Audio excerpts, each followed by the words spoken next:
the markets are showing cautious optimism today. Investors are digesting mixed corporate earnings, a steady Federal Reserve outlook, and new data hinting that the U.S. economy is cooling, but not stalling. The tone on Wall Street is calm, measured, and watchful. As of this evening, S&P 500 futures are up about 0.6%.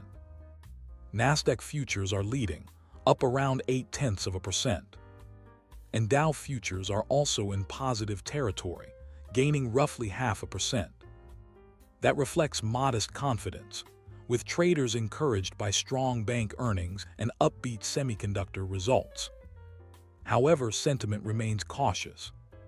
Concerns over global demand, Federal Reserve timing, and ongoing geopolitical tensions are keeping risk appetite in check. The Federal Reserve's Beige book paints a picture of stability. The Fed reported that overall economic activity is little changed. Employment remains steady, but some regions noted hearing freezes and softening demand.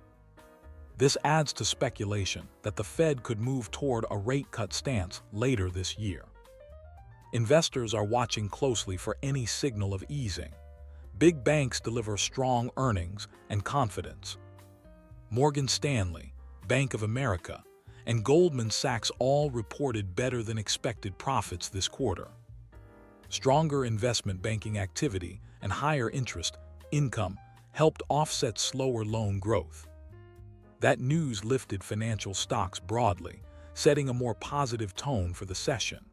Semiconductors surge on strong ASML results. ASML, the Dutch chip equipment maker, reported robust sales and upbeat guidance, boosting sentiment across the tech sector. That strength helped lift names like AMD, Intel, and Micron, fueling hopes that global chip demand is stabilizing after months of volatility.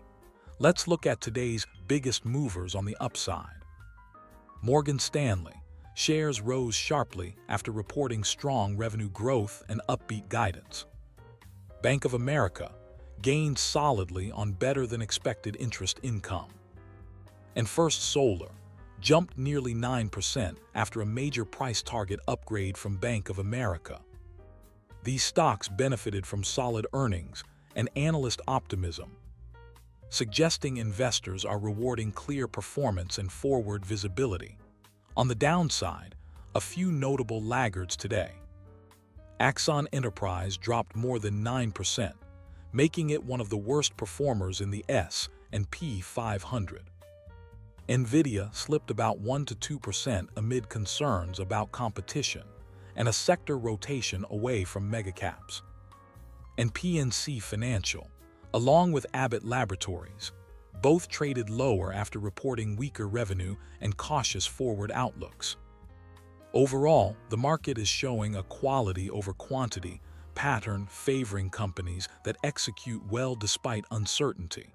In today's economic calendar, Bank of America and Morgan Stanley released quarterly earnings early this morning, both beating expectations. Later in the week, reports from Wells Fargo, Citigroup, Goldman Sachs, and BlackRock will continue the financial sector spotlight. On the data front, the Federal Reserve Beige book was the main macro highlight, offering insight into regional business conditions. There were no major U.S. economic data releases today, but several Fed officials are scheduled to speak throughout the week, and their comments could guide expectations for future rate moves. As we move into tomorrow's session, here's what to watch. First, how investors digest the rest of the major bank earnings, especially commentary on credit quality, loan demand, and capital spending. Second, whether the tech and semiconductor rally has more room to run, or if profit-taking sets in after ASML's strong results. And finally, listen for any fresh clues from the Fed about when rate cuts might begin. For now, the market seems balanced between optimism and caution. The key takeaway: investors are encouraged by strong earnings, but mindful that economic softness could still appear in the weeks ahead. That's your post-market wrap for Wednesday, October 15th, 2025. Huge thanks to Red Business Group Consulting and Softly Pets for powering this. Thanks for tuning in, and as always, this update is for educational purposes only, not financial advice.